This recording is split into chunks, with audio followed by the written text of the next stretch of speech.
Times-ის სარეკლამო სამსახური 293-44-05. ქვეყანაში მიმდინარე მთავარი ეკონომიკური მოვლენების კომპეტენტური ანალიზი. ეთერში კაპიტალის დროა სანდრო ვეფხვაძესთან ერთად.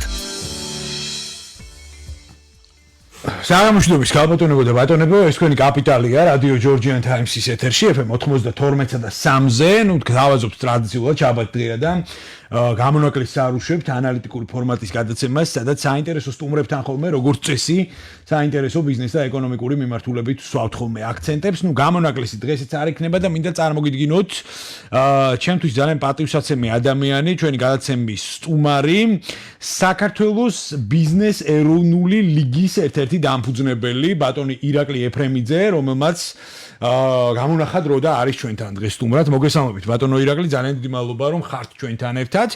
მე შეიძლება ითქვას რომ ანონსშივე გავაჟღერე, რომ ეს არის ექსკლუზივი სიახლე და ძალიან სასიამოვნო ნოვაცია ამ შემთხვევაში ბიზნესისთვის, იმიტომ რომ საქართველოში ყალიბდება, ჩამოყალიბდა უკვე საქართველოს ბიზნეს ეროვნული ლიგა და დღეს მინდა რომ აი ამ მიმართულებით წარმართოთ ჩვენი დღევანდელი დიალოგი, რომელიც დარწმუნებული ვარ რომ ძალიან ბევრ კითხვას გასცემს პასუხს, რაც ბიზნესის, ასე ვთქვათ, წიაღში დაგროვდა. მოგესალმებით. გამარჯობა, სანდრო, ურმესი მადლობა მოწვევისთვის, მივესალმები თქვენს ერთგულ მაყურებელს. დიახ, თამამად შეიძლება ითქვას, რომ ბიზნესის ეროვნული ლიგა რეალურად იქნება ის განსხვავებული ძალა და ის განსხვავებული სიტყვა საქართველოს რეალობაში, ქართული ბიზნესის რეალობაში, რომელიც არა მხოლოდ სიტყვით, არამედ რეალური ქმედებითა და საქმით შეცვლის და საფუძველს ჩაუყრის ასევე ბევრ საინტერესო და სასარგებლო სიახლეს. კი ბატონო, ძალიან კარგი, მოდი დავიწყოთ მას ჩვენი საუბარი უკვე ცალკეული მიმართულებებით და ცალკეული მნიშვნელოვანი ასპექტებით. დღეს არსებული ეკოსისტემა. ამ შემთხვევაში ქვეყანაში არსებული ეკოსისტემა, რომელიც ძალიან ბევრი გამოწვევის წინაშე დადგა ბოლო პერიოდში, ხო? ეხლა ბოლოს, ეს პანდემიაზე საერთოდ ლაპარაკი აღარ არის, მაგრამ აქამდე არსებული, ესე ვთქვათ, წიაღსვლები, საკანონმდებლო ინიციატივები, პრობიზნესური კანონები, შეიძლება პლუს-მინუს აი ამ მიმართულებით ყოფილიყო გარკვეული დეფიციტი. იყო თუ არა ეს ყველაფერი, გარკვეული ინსპირაციაც შექმნისა ეროვნული ლიგის, რეალურად რა იქნება ბიზნეს ეროვნული ლიგის მთავარი რეგლამენტი საქმიანობის არეალში, რა მიმართულებებით მოამარაგებს ის საკანონმდებლო ორგანოს სასარგებლო ინიციატივებით, რამდენად ექნება მას ბიზნეს სექტორთან პირდაპირი კომუნიკაცია და ჯამში ეს ყველაფერი როგორ გამოიყურება თუ მას ჯაჭვური რეაქციით გავყვებით. ძალიან საინტერესო შეკითხვა არის, მადლობა. ვეცდები ამომწუხროთ გაგცეთ პასუხი. ძალიან. პირველ რიგში დავიწყებდი თუ რატომ შეიქმნა ბიზნესის ეროვნული ლიგა და ვინ ვართ ჩვენ. დიახ.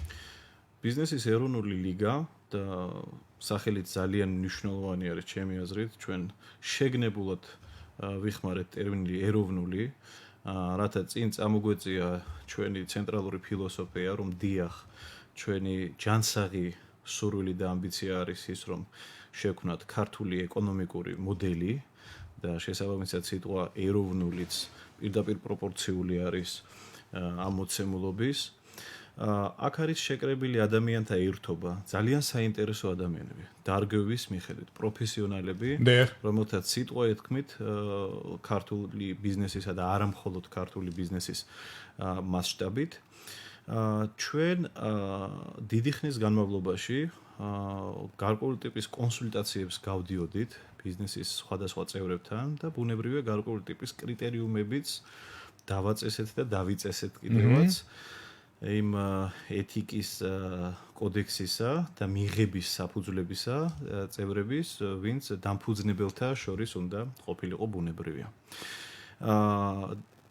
დამფუძნებლებმა ვთხოვეთ და თხოვნით მივმართეთ ერთ-ერთ ცნობილ ბიზნესმენს, მე ვიტყოდი რომ საზოგადო მოღვაწეს, რომ სწორედ ის ჩადგომოდა სათავეში ბიზნესის ეროვნულ ლიგას, გამომდინარე იქიდან რომ ამ ბატონს ვიტყვი მის სახელსა და ჩვენი ბიზნესის ეროვნული ლიგის პრეზიდენტი გახლავთ ბატონი გოჩა-ფიფია.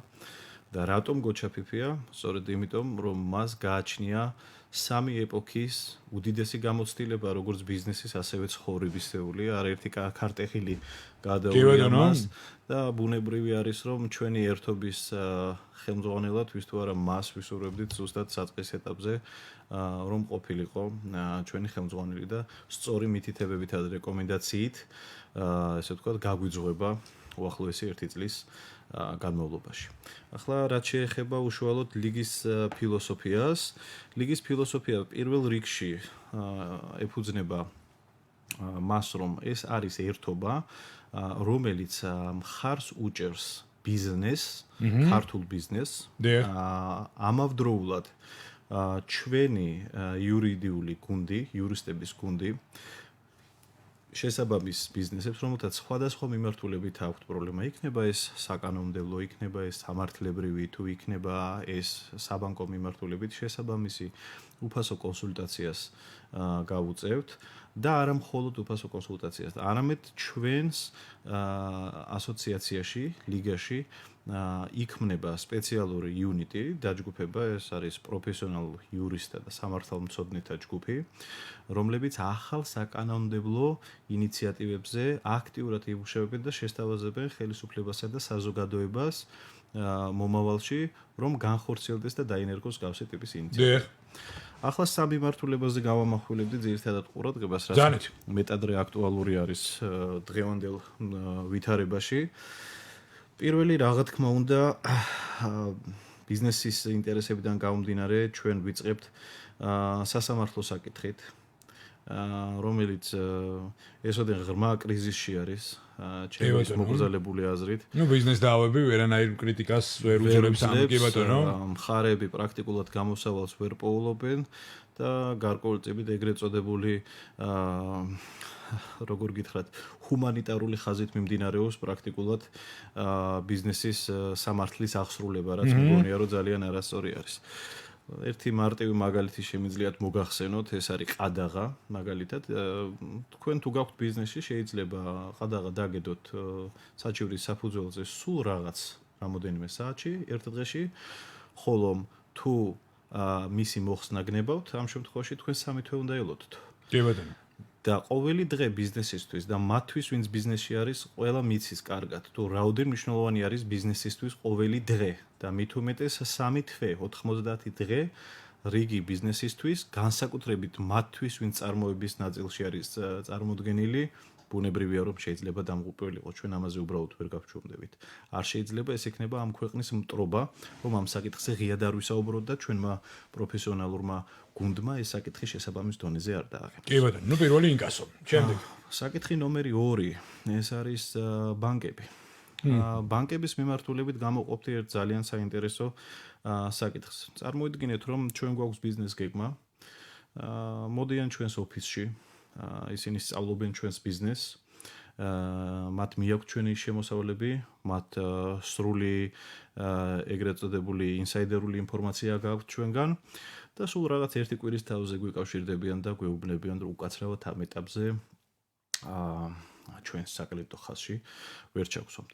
როგორ უნდა გაიგოს ეს ბიზნესმა? თუ მე ბანკს ვაძლევ ჩემთვის ყველაზე მნიშვნელოვან, ანუ ინტელექტუალურ და ფინანსურ ინფორმაციას.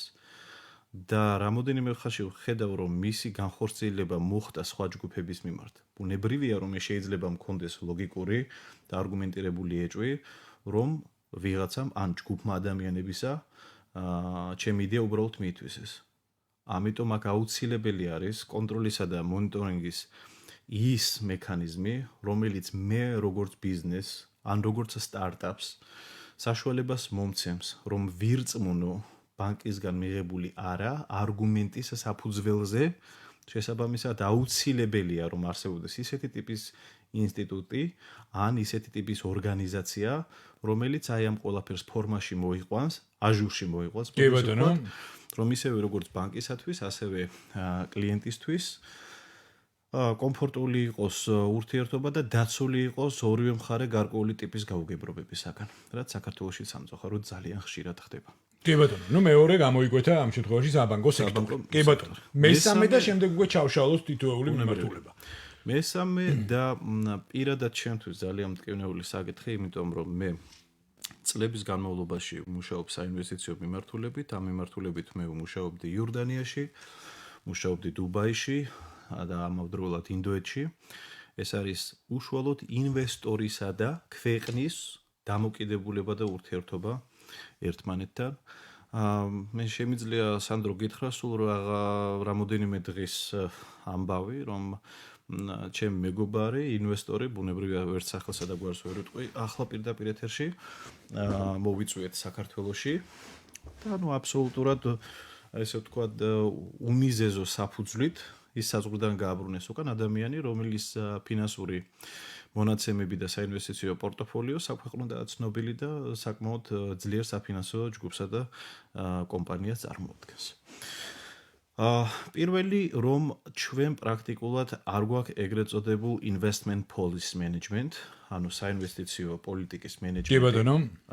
ჩვენ გარკვეული ტიპის ინფორმაცია მასალა გვაქვს შეტანილი ბუნებრივია კანონმდებლობაში და ფურცელზე, შავი თეთრზე წერია თუ როგორ უნდა იყოს ეს ყველაფერი, მაგრამ რეალურად ამის განხორციელება არ ხორციელდება. ან მეცაც გეტყვით, არის სელექციური. საკითხი ნომერი 2 საინვესტიციო მიმართულებებთან დაკავშირებით. როდესაც საუბარი გვაქვს პირდაპირ ინვესტიციაზე, აუცილებელია გავიაზროთ, რას ნიშნავს პირდაპირ ინვესტიცია.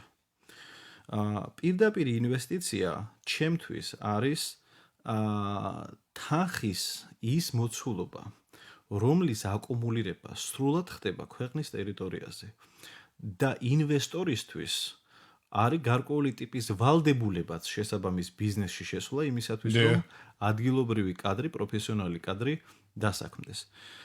არსებული მონაცემებით, რაც თამამად შემიძლია გითხრათ, ნებისმიერი არაბული კაპიტალი იქნება თუ ნებისმიერი სხვა ქვეყნის, ესე ვთქვათ, კაპიტალი, მას შემდგომ რაც ისინი კომპანიას აარსებენ, მეტწილად დასაქმებულთა ოდენობა აღემატება ქართველისა უცხოელს, ანუ ძირითადად თავისი ეროვნების ადამიანებს ასაქმებენ. ბუნებრივია, რომ ეს არ არის ჰომოფობიური განცხადება, ბუნებრივია ჩემს მხრიდან ეს არ უნდა აღიქვას საზოგადოებამ როგორც რასისტული მიდგომა, უბრალოდ აქ საჭირო არის პირიქით მე ძალიან დიდი კავშირები და სამეგობრო წრე მყავს ემირატებსა და რიგ ქვეყნებში, რომელიც თქვი. არა, აქ დაცული უნდა იყოს ქართული ბიზნესის ინტერესები, აქ დაცული უნდა იყოს ინვესტორის ინტერესები თანაბრად. ამდენად აუცილებელი და საჭირო არის, რომ შეიქმნას ისეთი სივრცე და ისეთი საკანონმდებლო მოდელი, რომელიც ინვესტორს თავს დაზღვეულად და დაცულად აგრძნობინებს, თუმცა ამავდროულად სახელმწიფოს ექნება რეალური განცდა იმისა, რომ ინვესტიციიდან აკუმულირებული თანხა ბიზნესში შედის ბიუჯეტში და შესაბამისად ქართველების, საქართველოს მოქალაქეების უკაცრავად რაოდენობა საქმდება არსებულ ბიზნესებში. ამიტომ აუცილებელი არის, რომ მოვაწესრიგოთ ყოველივე ეს. ასევე საინვესტიციო მმართველობით ერთ-ერთი ყველაზე მნიშვნელოვანი ნაწილი არის სწორად საინვესტიციო ჯგუფებთან ურთიერთობა, სწორი შეთავაზებათა პაკეტი, სწორად დივერსიფიცირება იმ რესურსებისა, რაც დღეს ქვეყანას გააჩნია. ჩვენ და სამწუხაროდ დღეს ჩვენ არ ვიცით, რას ვთავაზობთ ინვესტორს და ვდგავართ მხოლოდ სამაკლერო პოზიციაში. რაც ძალიან მოძველებული მოდელი არის უკვე ბიზნესში და ჩვენ არანაირი სახელმწიფოან კერძო სტრატეგია არ გაგვაჩნია მარკეტინგული შეთავაზებისა, ერთიანი საინვესტიციო პაკეტებისა, რომლითაც შეიძლება პოტენციური ინვესტორი დაინტერესდეს და ქვეყანაში შემოიტანოს დოვლათი. ბატონო ირაკლი, თქვენ ეხლა ძალიან საინტერესო სამი საკითხი ჩამოთვალეთ, მე ხა ყურადღებით გისმენთ და მე დარწმუნებული ვარ, რომ ძალიან ბევრი ჩვენი თანამოქალაქის და მათ შორის ბიზნესმენის მეწარმის გულით მოფხანეთ შეიძლება ითქვას, იმიტომ რომ ძალიან ბევრი აი ამ პრობლემებზე წლების განმავლობაში საუბრობს. მე მინდა ვთქვა, რომ ლიგის ეგიდით არის ძალიან სწორად დანახული ის ასპექტები და ის ცალკეული მიმართულებები, რაც ახლა არის გაწერილი და მე მგონია და ოდნავ მოგვიანებით გითხავთ, მე უკვე საინვესტიციო პლატფორმა, უბრალოდ საინფორმაციო პლატფორმაზე, სად შეიძლება დაინტერესებულ პირებს და დაინტერესებულ ბიზნესმენებს, რომ თქვენთან დაამყარონ კონტაქტი და ჩაერთონ, ასე ვთქვათ, აი ამ პრობლემების გადაჭრის ფერხულში. მოდით გავყვეთ ეტაპობრივად და დავიწყოთ პირველი ნაწილით და დამატება გნებავთ რაღაცის. ძალიან არ არის პრობლემა და გადავიდეთ შემდეგ ერთ-ერთი ყველაზე მნიშვნელოვანი საკითხი, რატომაც თქვენი შეკითხვა იყო თუ რამ გამოიწვია ჩვენი შექმნის ინსპირაცია. ინსპირაცია, კი ბატონო. რა იყო მაპროვოცირებელი? ერთ-ერთი მაპროვოცირებელი, ესე ვთქვათ, მდგომარეობა არის ის მდგომარეობა, რომელშიც დღეს ჩვენ ვიყოფებით, ანუ ეგრეთ წოდებული პანდემიური პერიოდი. კი ბატონო. COVID-19 პერიოდი. ჩვენ ღიად ვსაუბრობთ ამ თემებზე და მეც თქვენის პირდაპირ ეთერით აბსოლუტურად თამამად და მოურიდებლად. ჩემი როგორც ერთი რიგითი მოქალაქის სახელით და ამავდროულად ლიგის სახელით, რადგან მაქვს ეს მანდატი, მივმართავდი როგორც გულითადი გულშემატკივარი ჩემს სახელმწიფოს, რომ გამოცხადეს აუცილებლად ფორს-მაჟორული სიტუაცია. ეს არის გარდაუვალი. რატომ? რა თუ არა დღევანდელი მდგომარეობა, რატომ არ ფასდება ფორს-მაჟორად? რაღაც ველოდებით, რა ტიპის კატასტროფა უნდა მოხდეს კიდევ ეკონომიკური ან სხვა თვალსაზრისით, რომ ჩვენ ეს ვაღიაროთ ფორს-მაჟორულ სიტუაციად. ამიტომ ვფიქრობ, რომ დღევანდელ სიტუაციაში ბიზნესისთვის საგანგებო ვითარების გამოცხადება არის სასიცოცხლოდ მნიშვნელოვანი ფაქტორი და ჩვენ როგორც ბიზნესის ეროვნული ლიგა ამ გულითად მეგობრულ რჩევასა და რეკომენდაციას მივაწვდით ხელისუფალთ მასთან დაკავშირებით, რომ დროზე მიიღონ ეს გადაწყვეტილება, იმიტომ რომ დღეს ეს ბიზნეს რეალურად ესაჭიროება წინააღმდეგ შემთხვევაში. პირობას გაძლევთ, რომ ძალიან ცუდ შედეგებამდე მიიყვანს ეს როგორც ქვეყნის პოლიტიკურ მდგომარეობას, ასევე ბიზნესის ვითარებასაც. კი ბატონო, ფორს-მაჟორზე მე ბოლოს ჩვენი საუბრის ბოლოს დაგიბრუნდებით და მინდა რომ ეს თემა დეტალურად გავშალოთ, თუმცა დავიწყოთ პირველ რიგში სამართალი და ამ შემთხვევაში ის წნეხი, რაც გაჭიანურებული სასამართლო დავებით, ინკასოს ასპექტით და ასე შემდეგ აქვს ბიზნესს. წლებია უკვე ჩვენ ვხედავთ ამ პრობლემას, როდესაც არის ძალიან დიდი რაოდენობა საქმეების, ბიზნეს დავების, მოსამართლეების რაოდენობა არის სამწუხაროდ ძალიან მცირე და ამ მცირე რაოდენობას არ აქვს შესაბამისი მანდატი და შესაბამისი კვალიფიკაცია იმისა, რომ გაუმგლავდნენ ბიზნეს დავებს. ამ ყველაფერს თან ემატება, შესაბამისი სტრუქტურების მხრიდან, ასე ვთქვათ, ცალკეული ნაბიჯები, იქ ფინანსთა სამინისტროზე მაქვს საუბარი და ასე შემდეგ, რომელიც საბოლოო ჯამში შეიძლება ითქვას, რომ სერიოზულ პრობლემამდე მივყავართ. რა არის თქვენი კონკრეტული მესიჯი? მე აბსოლუტურად გიერთდებით და ძალიან ბევრი ჩვენი მსმენელი დარწმუნებული ვარ ამ შემთხვევაში, რომ პირდაპირ ერთ-ერთში იზიარებს თქვენს პათოს, მაგრამ რა არის თქვენი პირდაპირ ხედვა ამ შემთხვევაში იმისა, რომ მოხდეს ბიზნეს დავების, ამ შემთხვევაში ყადაღის, ცალკეული სამართლებრივი სხვა მიმართულებების ბიზნესის სასიკეთოდ მოგვარება. როგორია თქვენი კონკრეტული მესიჯი და არის თუ არა, ეხლა მე არ ვთქვით, რომ კონკრეტიკაზე დავიწყოთ უკვე საუბარი, იმიტომ რომ ახალი დაფუძნებულია შეიძლება ითქვას ბიზნეს ლიგა და მე დარწმუნებული ვარ, რომ ძალიან ბევრ ზარსაც მიიღებთ უკვე დაინტერესებული პირების. შესაბამისად, ბატონო ირაკლი, მე მაინტერესებს, არსებობს თუ არა კონკრეტული მესიჯები, რომ მოხდეს შეთავაზება სამართლებრივი ეკოსისტემის გამართვასთან დაკავშირებით. დასაგები. იცით, როდესაც ქართული ბიზნესისა და სასამართლოს ურთიერთობაზე ვიწყებ ხოლმე საუბარს, ყოველთვის მახსენდება ერთი მაგალითი. ეს არის მუმბაიში, როდესაც პირველად ჩავფრინდი. ესეთი ასოციაცია მიჩნდება. საკმაოდ ახალგაზრდა ვიყავი, როდესაც მუმბაიში ჩავფრინდი და საკმაოდ დიდი წარმოდგენა მქონდა საკუთარ თავსა და პიროვნებაზე და ჩემს როლზე ამ სამყაროში. როგორც კი გავედი მუმბაის საერთაშორისო აეროპორტში, ხალხის იმოდენა მასა აირია ჩემს გარშემო, რომ თავი ვიგრძენი რიგით კენჭად ამ სამყაროსი, რომელსაც კი აქვს ფუნქცია, თუმცა ჩემი პიროვნების, ესე ვთქვათ, სიდიადე მთლად ასე ვერ შევიგრძენი. რისი თქმა სურს ამით. პირველ რიგში ჩვენ უნდა გავიაზროთ ქართულმა სასამართლო სისტემამ უნდა გაიაზროს, რომ ისინი არ არიან მარტო და არც იმდენად უნდა აიღონ საკუთარ თავზე პასუხისმგებლობა ბევრი რამისა და უნდა გაიაზრონ ის, რომ მათ გადაწყვეტილებებს ხშირ შემთხვევაში ეწირება და მოყვება დიდი ეკონომიკური მსხვერპლი, შეიძლება ფიზიკური მსხვერპლიც კი რიგ შემთხვევებში. ამიტომ ჩვენ როდესაც საუბრობთ ქართულ სასამართლო სისტემაზე, რომელიც განსჯის ქართული ბიზნესის დავებს, პირველ რიგში უნდა დავსვათ შეკითხვა. კონკრეტული მოსამართლე ან მოსამართლეთა ჯგუფი არის კი კომპეტენტური კონკრეტული ბიზნეს დავის გადასაჭრელად? ვგონებ, რომ ამ მიმართულებით ჩვენ გვაკლია გამოცდილება და შეიძლება თუ არა ახალ მომავალში ლიგის ეგიდით ვიხილოთ რომელიმე საარბიტრაჟო სასამართლოს წარმომადგენლობა და ასე შემდეგ. თქვენ პრაქტიკულად დამასწარით ამ თემაზე შეკითხვის დასმა საუბარი უпроსორეთ. დიახ, ჩვენ ვმუშაობთ ამ თემასთან დაკავშირებით, თუმცა დღეს კონკრეტულად ვერაფერს გეტყვით. მესმის, იქიდან რომ გვაქვს გარკვეული ტიპის სამუშაო ჯგუფი შექმნილი, სადაც მიმდინარეობს კონკრეტული ესე ვთქვათ სამუშაოები და შედეგიც ვერწმუნეთ არ დააყენებს. რაც შეეხება ისევ სასამართლო სისტემას რომ დაუბრუნდეთ. მე ვამბობ, რომ პირველ რიგში აუცილებელი არის, რომ მოსამართლეთა კონკრეტული გუნდი არსებობდეს, არა ყველა, არამედ კონკრეტული ჯგუფი, გუნდი, რომელიც კონკრეტულად გადამზადებული იქნება ბიზნეს кейსების, ან ბიზნეს დავების მოსაგვარებლად. რატომ? იმიტომ, რომ ღრმად ვართ დარწმუნებულნი, რომ თუ მოსამართლე, ანუ განმსჯელი ვერ ერკვევა ეკონომიკისა და შესაბამის ბიზნეს საკითხებში, მხოლოდ შინაგანი რწმენა ამ შემთხვევაში გონებ რომ არ არის საკმარისი, რომ მან სწორი გადაწყვეტილება მიიღოს ან მხოლოდ შეჯიბრობითობის საფუძველზე წარდგენილი მასალების შედეგად მიიღოს გადაწყვეტილება.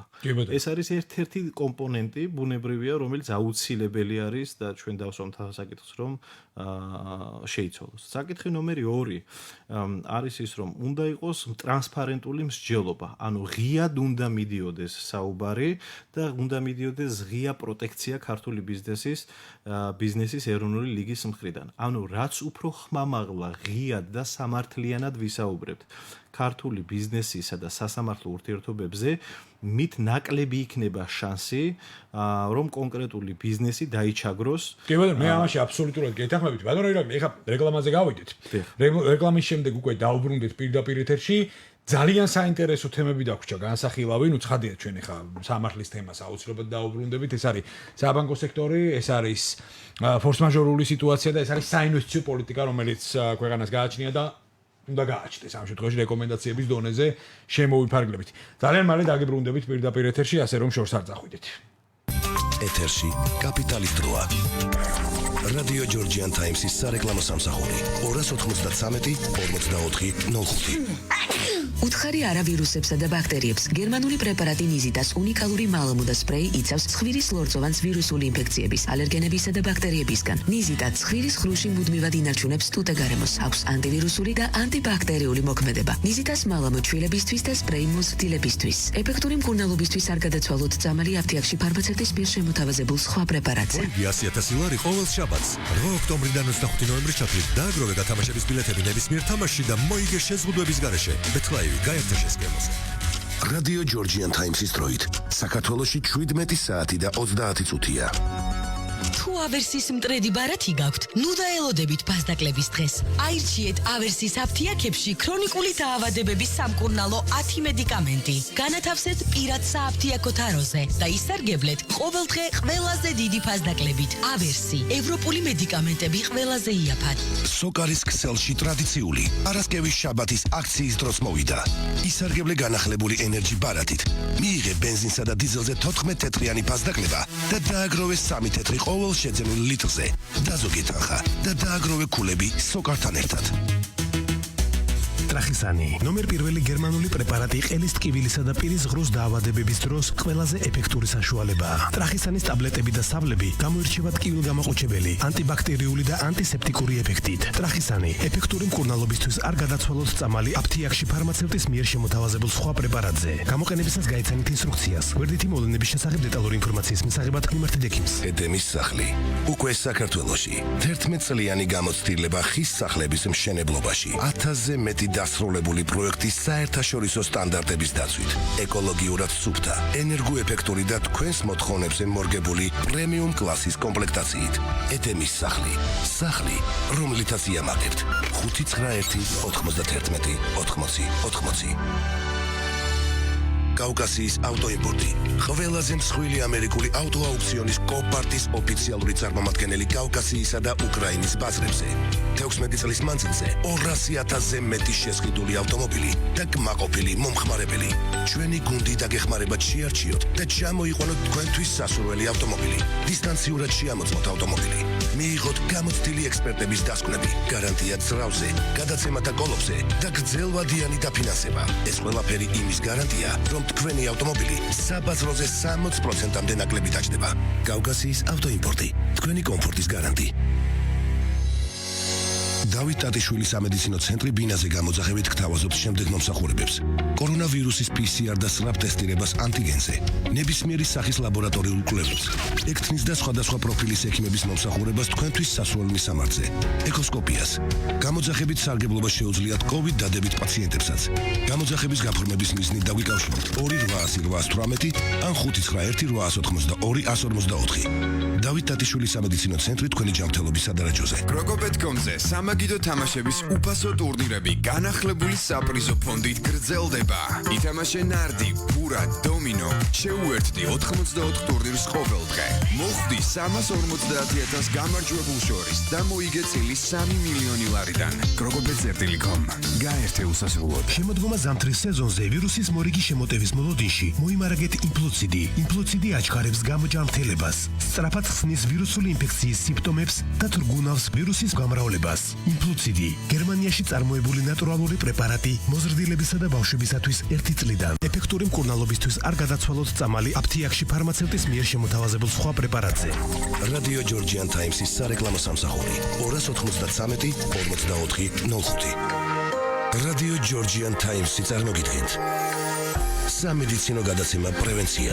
გაიგეთ უფრო მეტი სხვადასხვა დაავადებებზე და მათთან ბრძოლის მეთოდებზე. მიიღეთ სასარგებლო რჩევები თქვენი ჯანმრთელობისთვის. FM 92.3. რუბრიკის სპონსორია ქართულ-ჰოლანდიური ჰოსპიტალი. ეთერში კაპიტალის დროა. რუნდებით პირდაპირ ეთერში ქალბატონებო და ბატონებო FM 92.3-ზე განვაგრძობთ საუბარს. მოკლედ საქართველოს ბიზნეს ეროვნული ლიგის ეგიდით ძალიან საინტერესო ინიციატივებია, როგორც გაჟღერდა გადაცემის პირველ ბლოკში და გადაცემის მეორე ბლოკში ხა ვეცდებით, რომ ეს ცალკეული მიმართულებები განვიხილოთ. საბანკო სექტორი ამ შემთხვევაში, რომელიც ძალიან დიდი გამოწვევაა რეალურად ბიზნესისთვის.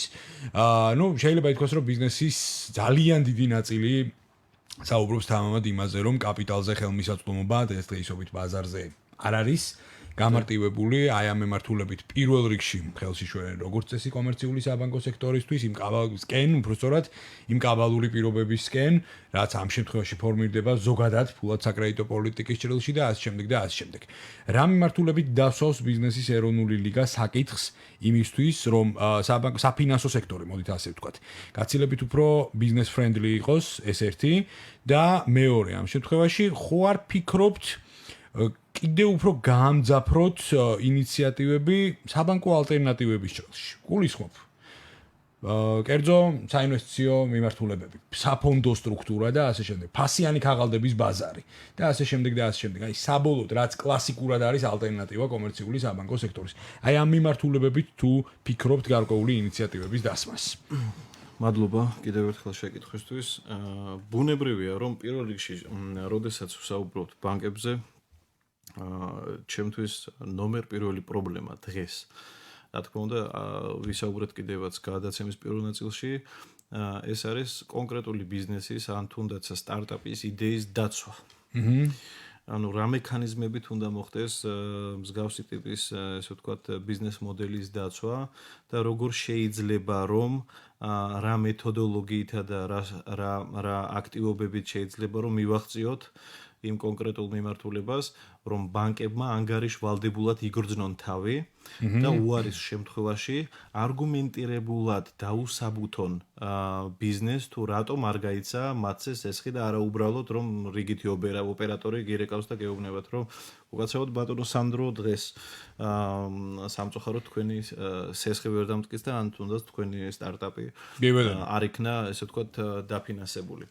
რატომ? იმიტომ რომ ამ საკითხს მოსდევს მეორე უმნიშვნელოვანესი საკითხი, რაზეც უკვე წლებია მიდის ჩვენს ქვეყანაში მსჯელობა, თუმცა სამწუხაროდ გადაწყვეტის ვერცერთი გზა ვერ მოიძებნა. მსგავსი ტიპის არაარგუმენტირებულ პასუხს, როგორც წესი, მოსდევს უდიდესი პრობლემა, რომელსაც ქვია ბანკის არაპროფილური აქტივები. კი ბატონო. რატომ? ზუსტად პირველი პრობლემიდან გამომდინარე, რომ არ ხდება პირველი პრობლემის იდენტიფიცირება, მას ექმედება მონიტორინგი, მეცად გეტყვით, არ არსებობს შესაბამისი მარეგულირებელი სტრუქტურა, რომელიც ყოველივე ამას გააკონტროლებდა, გასცემდა რეკომენდაციებს და ეგრეთ წოდებულ strict decisions მიაღებინებდა კონკრეტულ ბანკს. გამომდინარე ამ დაუსჯელობის სინდრომიდან ჩვენ მივდივართ ბანკის არაპროფილური ეროვნული ბანკის როლზე მინდა გითხოთ აქვე ძალიან მოკლედ თუ შეიძლება ამ შემთხვევაში როგორ აფასებთ ცენტრალური ბანკის საქმიანობას, რომელიც იდეაში კლასიკურად უნდა იყოს ზუსტად რეგულატორი. ჩემ და სამწუხაროდ დღეს ვუყურებ, რომ ეროვნული ბანკის თავზე თეთრი დროშა არის აღმართული. და ხედავ, რომ პრაქტიკულად ეროვნული ბანკი დანებდა დღევანდელ ეკონომიკურ მდგომარეობას და ის თითქოს თავდაცვით პოზიციაში არის უკვე გადასული. ძალიან მძიმე არის ჩემთვის ამ თემაზე საუბარი ბუნებრივია და ასეთ უსუსურ მდგომარეობაში ეროვნული ბანკის ხილვა, რადგან მე ვარ ამ ბანკის გულწრფელი გულშემატკივარი როგორც რიგითი მოქალაქე, თუმცა კიდევ ერთხელ გიმეორებთ. არაპროფილური აქტივები ეს არის ის უმთავრესი პრობლემა საბანკო სექტორში, რომელიც ბუნებრივია რომ ღიად არ ჩანს, შესაბამისად საკანონმდებლო დონეზე იგი დაანონსებული არის როგორც მიუღებელი აქტი, მაგრამ არ მინახავს ქართულ რეალობასა და ქართულ ბიზნესში, რომ რომელიმე მსგავსი არაპროფილური აქტივის მატარებელი ბანკისთვის ყოფილიყოს გარკვეული ტიპის სანქცია დაწესებული ან რომელიმე შეზღუდვა დაწესებული. ბუნებრივია ახლა მეუფლება არ მაქვს და კონკრეტული ბანკის სახელს არ ვიტყვი, მაგრამ ბაზარზე არიან დღეს ბანკები, რომლებიც ფლობენ აქტივებს განათლების მიმართულებით. კი ბატონო, სამშენებლო მიმართულებით. ფლობენ აქტივებს სამშენებლო მიმართულებით, ფლობენ აქტივებს მედიცინის მიმართულებით და ისინი არიან ყველგან და მაქვს მარტივი შეკითხვა, სად ვარ ჩვენ? სად არის რეალური ბიზნესი? სად გადარჩა ჩვენი ადგილი? თუ მშენებლობა, ფარმაცია, მედიცინა, განათლება, სკოლა, მშენებლობა, ავიაცია, ტურიზმი, თუ ყველაფერი ერთი ადამიანის, ერთი შეპესეს ხელში გადადის და ლამაზად ახორციელებს ამ ყოველივე ამის ლავირებას, იმიტომ რომ საკმარისია რომ საჯარო რეესში დაარეგისტროს კომპანიას სხვა საიდენტიფიკაციო კოდით უბრალოდ და გაქვს უფლება ნებისმიერი საქმიანობის განხორციელებისა, მაშინ მე რიგით ბიზნეს რა შანსები მრჩება რომ ჯანსაღ კონკურენციაში ჩავება? როდესაც ჩემი კაპიტალი არის X-ი და ძალიან მწირი, ხოლო არაპროფილური კომპანიას ზურგს უმაგრებს ბანკი, რომელსაც შეუძლია რომ კრიზისულ პირობებშიც კი მრავალი ასეული ათასობით ლარით გამოკვებოს მისი მენეჯმენტი, ან მეცაც გეტყვით წავიდეს უბრალოდ ხელოვნურ დემპინგზე. ჩვენ ბევრ პრობლემასთან გვაქვს რეალურად საქმე და ამისი ერთადერთი პანაცია დღეს გახლავთ ხმამაღალი საუბარი. და ბიზნესის ეროვნული ლიგა იქნება და არის ის ერთობა, რომელიც ამაზე ღიად ისაუბრებს და სხვა ბიზნეს ასოციაციებისაგან განსხვავებით, ჩვენ ყოველთვის საჯარო პლატფორმაზე გამოვიტანთ ყოველივე ამას და საზოგადოებასა და ბიზნესს ყოველთვის სიმართლეს ვეტყვით, რადგან მხოლოდ ამ შემთხვევაში გვექნება საშუალება, რომ დავგეგმოთ სწორი ქმედებები, ნაბიჯები და მივახციოთ რეალურ შედეგს. ანუ მივიღოთ პოზიტიური ცვლილებები. ძალიან საინტერესო პასაჟია ნამდვილად ბატონო ირაკლი და ჩვენი საუბრის ბოლოს მე მინდა თქვენ ახლა ავიაციის ბექგრაუნდიც გაქვთ პარალელურად და შესაბამისად მე ვიცი რომ ბიზნეს ეროვნულ ლიგაში საკმაოდ ძლიერი დეპარტამენტია ფორმირებული ავიაციის და ტურიზმის მიმართულებით. აი ამაზეც რო გითხრათ რამდენიმე სიტყვით. უშუალოდ ავიაციის მიმართულებას ბიზნესის ეროვნულ ლიგაში კურირებს და სათავეში უდგას ჩემი მეგობარი და ვფიქრობ რომ ყველაზე ესე ვთქვათ მაღალ სანდო პროფილის მატარებელი პროფესიონალი ბატონი იგორ აფციაური. და მასთან ერთად მეც ბუნებრივია და ტურიზმის მიმართულებასაც ასე ვთქვათ ჩვენი დუეტი კურირებს. რაც შეეხება ტურიზმის მიმართულებას. დღეს ტურიზმის სექტორი არის შოკურ მდგომარეობაში. აბსოლუტურად ამორტიზებული არის ყველა incoming and outgoing ოპერატორი, რომელიც ბაზარზე ოპერირებდა. შესაბამისად, ეს პირდაპირ კავშირში არის რეგულარულსა თუ ჩარტერულ ფრენებზე. და ჩვენ რეალურად მხოლოდ იმის გამო, რომ ეს ჩემი პირადი აზრია, ვიჩქარეთ ზაფხულში საზღვრების გახსნა და მივიღეთ სულ რამოდენიმე მილიონის შემოსავალი ამით, ჩვენ ქვეყანა პრაქტიკულად ვაზარალეთ მომდევნო 2 წლის განმავლობაში, იმიტომ რომ ვფიქრობ, რომ ეგრეთ წოდებულ full recovery დაახლოებით 2 წლიან პერიოდს მაინც მოიცავს, იმიტომ რომ ის სასტუმროები, რომლებიც დღეს იმყოფებიან საკრედიტო ხაზის ქვეშ და არიან დებიტორები, ბუნებრივია, რომ მათ მსგავსი ტიპის ჩავარდნა ძვირად დაუჯდებათ. შესაბამისად, დასაქმებულთა რაოდენობაც გაძლევთ გარანტიას, რომ მკვეთრად შემცირდება. რაც შეეხება საავიაციო მიმართულებას, ეს ვფიქრობ, რომ ცალკე გადაცემის ერთი გადაცემა შეიძლება მიეძღვნას ამ მიმართულებას, თუმცა აქაც შემიძლია ორი სიტყვით გითხრათ ის, რომ თავის დროზე შესაბამისი ახალი მიმართულებების არასწორმა დიაგნოსტირებამ და ჩვენი გეოგრაფიული მდგომარეობის უპირატესობის არასწორად გამოყენებამ და შესაბამისი არასწორი კომპანიების ბაზირებამ საქართველოში განაპირობა პრაქტიკულად დღევანდელი საავიაციო ბიზნესის კოლაფსი და ეს ძალიან კარგად გამოჩნდა პანდემიურ ფონზე. ჩვენ ნახეთ შესაბამისი კომპანია, ბუნებრივია მე სახელს არ ვიტყვი ამ კომპანიისას, არ იქნება ეთიკური,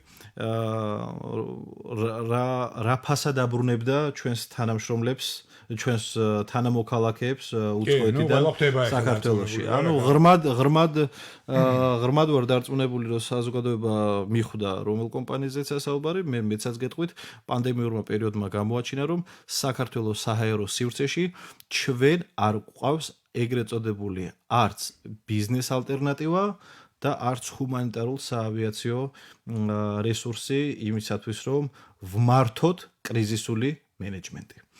ეს არის, ესე ვთქვათ, ძირითადი ნიშნულები და წინამძღვრები ტურიზმისა და ავიაციის შესახებ, რომელზეც ჩვენ აუცილებლად დარგის ექსპერტებთან ერთად ვიმუშავებთ, ვქმნით შესაბამის გუნდს ამ მიმართულებით და ბუნებრივია უახლოეს მომავალში თქვენ ნახავთ იმ მომავალ ცვლილებათა პაკეტებს, რომელიც ჩვენის მხრიდან ძალიან მაღალ პროფესიულ დონეზე იქნება. მე რაღაც აგიმოვთ, ამაში ეჭვი არ მეპარება. ველოდები თქვენგან უახლეს აპდეიტს ძალიან მალე და შესაბამისად დარწმუნებული ვარ კიდევ ერთხელ, რომ ძალიან ბევრი უკვე დაინტერესდა ბიზნეს ეროვნული ლიგის საქმიანობის ძირითადი პრინციპებით და ასევე ველოდებით იმ საინფორმაციო პლატფორმასაც, სადაც შეეძლებათ უკვე ბიზნეს სუბიექტებს დაგიკავშირდნენ საკუთარი პრობლემების შესახებ გიამბონ, თქვენთან გაწევრიანებაზე გამოთქვან ინიციატივები და ასე შემდეგ. რაც შეეხება კიდევ ერთი ძალიან საინტერესო სიახლეს უყრით სათავეს, ბიზნესის ეროვნულ ლიგას ექნება საკუთარი მედია სტუდია, რომელიც ჩვენსავე ოფისის ბაზაზე იქნება მომზადებული, იქნება ეგრეთ წოდებული ლაივ სტრიმები, იქნება ყოველკვირეული ჩეტბორდები გაკეთებული, ეს იქნება ღია, საჯარო და ყველა საკითხზე აბსოლუტურად ვისაუბრებ დარგის პროფესიონალებთან ერთად, გამჭვირვალედ და კომპეტენტურად, რაც ბუნებრივია საზოგადოებასა და ბიზნესის შესაბამის წარმომადგენლებს საშუალებას მისცემს, რომ ყოველკვირეულად პრაქტიკულად იხილონ ის პოზიტიური რეპორტები, რომელსაც ჩვენ ჩავაბარებთ, ესე ვთქვათ. ძალიან მაგარია. მე მინდა დიდი მადლობა გადაგიხადოთ გადაცემაში მონაწილეობისთვის. გისურვოთ წარმატებები, ცხადია, ეხლა ძალიან მნიშვნელოვანი გაერთიანება, ამ შემთხვევაში ნამდვილად საჭიროა ქვეყნისთვის. უსურვო ბიზნესის ეროვნული ლიგას წარმატებები, იმედი გამოთქვა, რომ ჩვენი სტუმარი კიდევ არაერთხელ იქნებით. უღრმესი მადლობა. ვისურვებთ ყოველივე საუკეთესოს. მაშასე ჩვენ სვენელს შევახსენებ საქართველოს ბიზნეს ეროვნული ლიგის ერთ-ერთი დამფუძნებელი ბატონი ირაკლი ეფრემიძე პასუხობდა გადაცემა კაპიტალის კითხვებს. მე დაგემშვიდობებით გადაცემის ამ ფორმატში შევხვდებით უკვე მომავალ შაბათს. გადაცემა კაპიტალი კი ასე ვთქვათ ბიზნეს და ეკონომიკური კოლაჟებით ორ შაბათიდან დაგებრუნდებათ პირდაპირ ეთერში. დროებით. ქვეყანაში მიმდინარე მთავარი ეკონომიკური მოვლენების კომპეტენტური ანალიზი. ეთერში კაპიტალის დროა სანდრო ვებხვაძესთან ერთად. რადიო ჯორჯიან